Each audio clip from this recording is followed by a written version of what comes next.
ये हम राम घाट के लिए चल दिए। शकुन दीदी ड्राइवर की सीट पे बैठी, ये सब सवारी बैठी है भैया। अब राम घाट जा रहे हैं हम।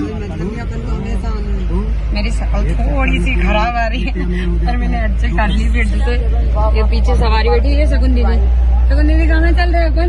माई की बगिया में चल रहे हैं अभी, और काफी कुछ दर्शन भी है उधर। हाँ, माई बगिया सोनमुंडा है, माई बगिया सोनमुंडा, रेवा कुंड।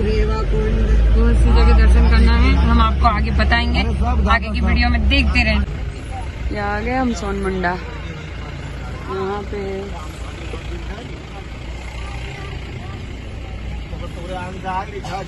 बोले की बिटिया कर धन पेरे पेरे फूल फूल बारी नरबदा मैया बेरे आरी पे कुआरी। बोले की बिटिया पायल ना पे, ए भोले की बिटिया पायल ना पेरे पेरे फूल फूल बारी नरबदा मैया बेरे कुआरी पे। शहर बड़ा भारी नरबदा मैया बेरे कुआरी। बोले की बिटिया साड़ी ना पेरे, भोले की बिटिया साड़ी ना पेरे पेरे फूल फूल बारी नरबदा मैया बेरे मंडला शहर बड़ा भारी नरबदा मैया बेरे कुआरी। हर हर नर्मदे, हर नर्मदा मैया की जय। थोड़ी बहुत कहानी वहानी सुनाया करो। ये पैसे क्यों ले रहे हैं यहाँ पे से? यहाँ से आपका टच चेंज हो रहा है।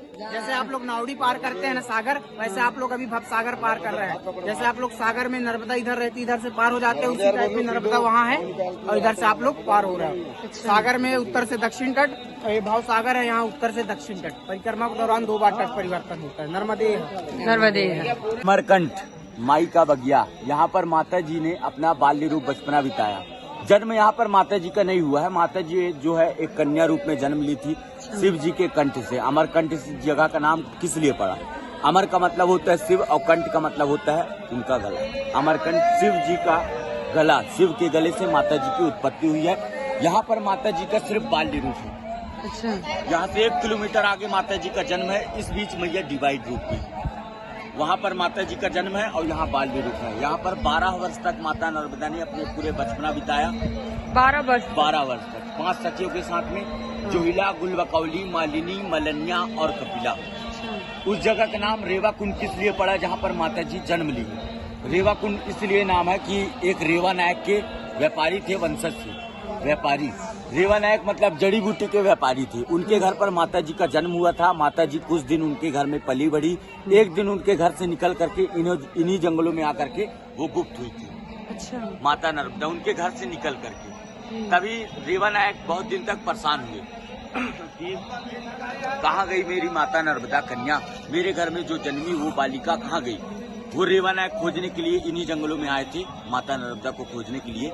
जब रेवा नायक को माता नर्मदा नहीं मिली तो रेवा नायक परेशान होकर के, दुखी होकर के एक पेड़ के नीचे विश्राम कर रहे थे। यही? हाँ, यही।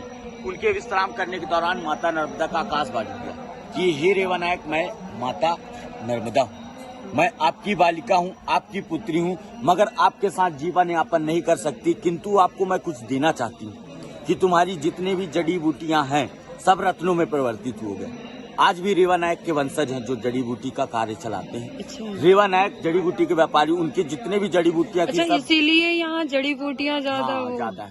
जहाँ पूरे जंगलों में जड़ी बूटियाँ हैं। अच्छा, ये मैकल पर्वत है और रेवा नायक भी एक जड़ी बूटी के वंशज थे, है ना। तो देखिए, तो रेवा नायक को क्या बोली माता नर्मदा, किंतु आपको मैं कुछ देना चाहती हूँ कि तुम्हारी जितनी भी जड़ी बूटियां हैं सब रत्नों में परिवर्तित हो गए, इन्हें तुम बेच करके उस मंदिर का निर्माण कराना जिस मंदिर पे मैं जन्म ली हूँ। तो उस मंदिर का नाम है रेवा कुंड। माते जो रेवा नायक थे, रेवा नायक ने अपने ही नाम पर उस मंदिर का नाम रखा रेवा कुंड के नाम से। तभी माता नर्मदा को रेवा मैया के नाम से जाना जाता है। बाकी माता जी जन्म जब ली हैं शिव जी के कंठ से, समुद्र मंथन के दौरान जो है राक्षसगढ़ देवतागढ़ सभी एकत्रित थे, जो है सभी लोग अमृत के लिए वहाँ पर मौजूद थे। जैसे ही अमृत निकला तो राक्षसगढ़ देवतागढ़ दोनों ही आपस में ही लड़ाई हुई। अमृत जो था वो धीरे धीरे विष बना। जब वो विष बना तो ना तो राक्षसगढ़ में इतनी हिम्मत थी कि उस विष को पान कर सके, न देवतागढ़ उस विष को पान कर सकते थे। तभी उस विष का एक ही उपाय था कि देवों के देव महादेव के पास लेकर जाइए, वही इस विष को पान कर सकते हैं। तो जितने भी राक्षसगढ़ देवतागढ़ थे सभी एकत्रित हुए और शिव जी के पास गए। शिव जी से सभी प्रार्थना किए कि हे देवों के देव महादेव, इस विष का आप ही कुछ उपाय लगाइए। तभी शिव जी ने उस विष को अपने हाथ में रखा। पहले उनके मन में विचार चला, अगर मैं नाभि में ले जाऊंगा तो वहाँ श्री हरि विष्णु को कष्ट पहुंचेगा, मस्तक में ले जाऊंगा तो ब्रह्मा जी को कष्ट पहुंचेगा। तो वो दोनों में से कहीं नहीं लेकर गए। इसको पान करके अपने कंठ में रोके। कंठ उनका विष के दौरान नीला पड़ता गया, उनके कंठ से पसीने का बूंद भी गिरा। वही एक कन्या के रूप में प्रवर्तित हुआ था और मानी गई कि वही माता नर्मदा थी, एक कन्या के रूप में जो प्रवर्तित हुई। इसीलिए तो अमरकंठ नाम पड़ा, अमरकंठ शिव कंठ, शिव का गला, इसीलिए अमरकंठ नाम पड़ा। शिव के कंठ से उत्पन्न हुई। फिर मैया ने 12 वर्ष तक बचपना बिताया। 12 वर्ष के बाद उनका लग्न तय हुआ सोन जी महाराज के साथ। सोन जी महाराज ब्रह्मा जी के मानस पुत्र थे। सोन और नर्मदा का लग्न तय हुआ। सोन और नर्मदा का लग्न तय हुआ था। तो सोन जी महाराज जो थे, सोन और नर्मदा का लग्न तय हुआ था। दोनों का ही लग्न जब टूट गया तभी मैया स्वयं निर्णय ली कि मैं अब एक कन्या से जल के रूप में परिणित हो जाऊंगी। उनका लग्न जब टूट गया, और लग्न तोड़ने वाली कौन थी? जोहिला थी। जोहिला जो है माता नर्मदा की जगह में जाकर के मंडप पर बैठी, तभी सोन और जोहिला का लग्न हो गया। और माता नर्मदा कुमारी है और माता नर्मदा स्वयं एक कन्या से जल के रूप में परिणित होकर के वहाँ जाकर के समावेश हो गई। कहाँ? रत्ना सागर गुजरात, मीठी तलाई भरूच। बोली नर्मदे नर्मदे। जी, थैंक यू सो मच भैया।